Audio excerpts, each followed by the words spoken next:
ایران میگن خندیدن به حال تلفن‌های آیفون.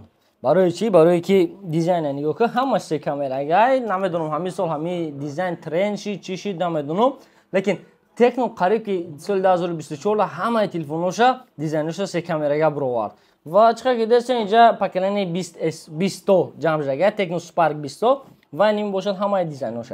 و از باشه یک به یک مش مودا انبوکسینگ کردن نشون بدیم که 20S و 20 Pro چی فرق دارن، چی خصوصیاتشون فرق میکنن. در کانال اومج نمونه و شما قرار دارین در کانال اومج جان تکنبلاگ قد شما اومج جان دالشی رفتیم. خب برداره عزیز انا اکلیم سه تا مدلش نه 20S 20 Pro هر چه ادل روز میکشیم میبینیم که چی داره در کامپلیش ای 20 سر میکنیم. خب 20 так سویتی سبزش 4 باید 20 تاشگه اپراتیکش 4 و 5 20 تاشگه. خب درباره اینفورماسیونش 5 مگاپیکسل اساساً کامera داشته است، 6 اکرانش 90 گیگاهرتز اکران کار میکنه، 20 رزرو که 18 وات دارد و 5000 ماچ باتری که NFC поддерживает میکنه. باز کامپلیت شما میبینید که چی دارد. تکنو یا تا پیلوس دارد در کامپلیتش همه وقت چخول سکرو میمونه البته و اینجا باشد همون چیز چخولی прозрачный документош و البته зарядникош.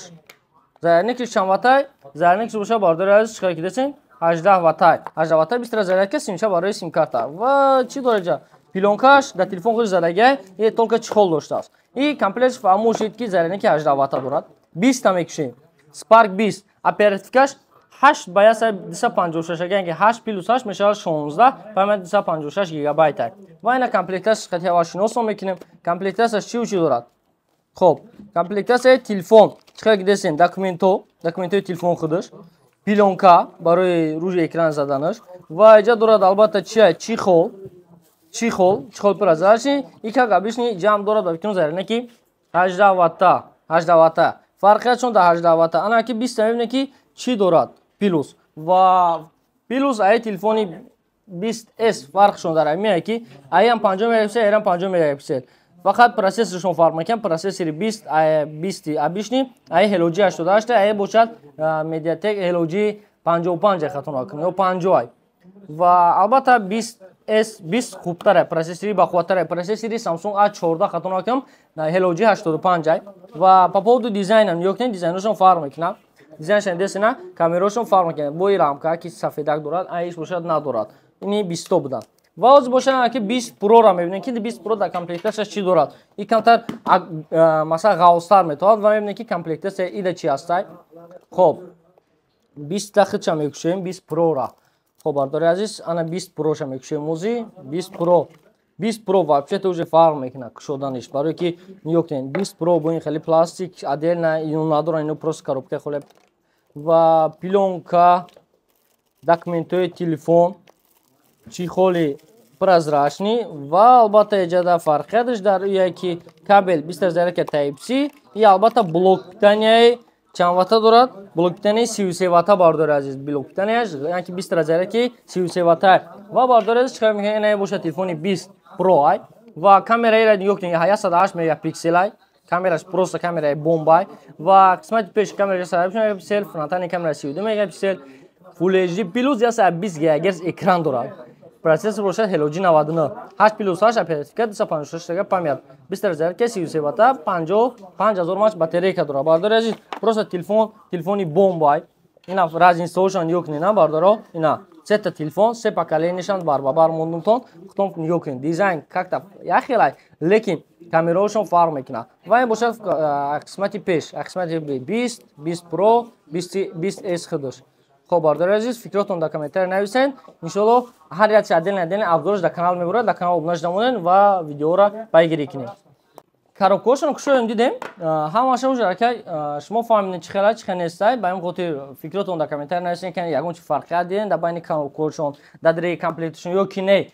агар ки дида бошед дар комментар нависед ва по поводу заказ карданатон 20S Spark любой модель телефонора рақамҳо барои муроҷиат дута рақам дар рӯи экран ҳамин рақамҳода муроҷиат кунед оператор шумо оперативни ҳамаша ҷавоб медиҳад ва доставка ба ҳама шаҳрҳои Россия ва Тоҷикистон дорем. бемаҳол ҳамин ватсапда муроҷиат карда призентон мумкин е. албатта ака дар бораи светои ин телефон вообще гап назанем мешавад барое ки любой расветкара дорад ва сабз сафед сиёҳ кабуд зард бо кадом свет монда бошад. Сирх ҳам ба фикрам ҳаст, лекин сирх ҳозир чота дар бозори Россия камтарай, лекин сирхшам ба фикрам бировардагай. Хоб, по поводу светош алакай ҳамаш дар наличи ҳаста, метавонем бемалум муроҷиа кунем ва ҳама намуд телефонҳо иншоалло ҳамин дар наличи бошад, дар складмо бошад, дар магазинмо бошад, мо шумода ёфта метавонем иншоалло. Ва барои муайян кардани ин телефонҳо метавонем ки нархошон фаҳмидан хоҳем, дар телеграм канал гузашта метавонем ки нархҳои бисёра ҳамаша бинед.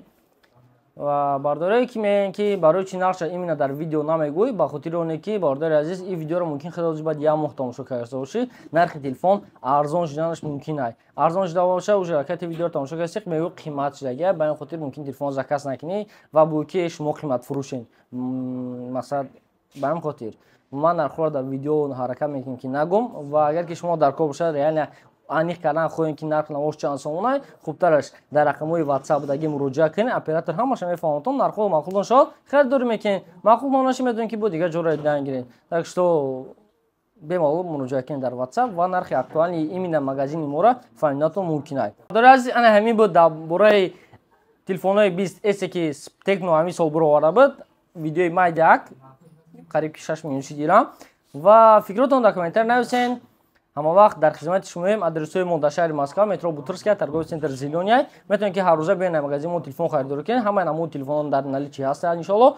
Ва по поводу заказ, доставка ба ҳама шаҳрҳои Россияро дорем. Дар кадом шаҳре бошем фарқ надорад, ба почта Россия равон мекунем. Агар ки Тоҷикистон бошен, дар байни як рӯз то 3 рӯза Тоҷикистон равон мекунем. Тоҷикистонам масад ба любой шаҳрша равон мекунем. Бемалол заказ кардан гиред, рақамҳо барои муроҷиат дар рӯи экран. Саломат бошен, то видеои дигар.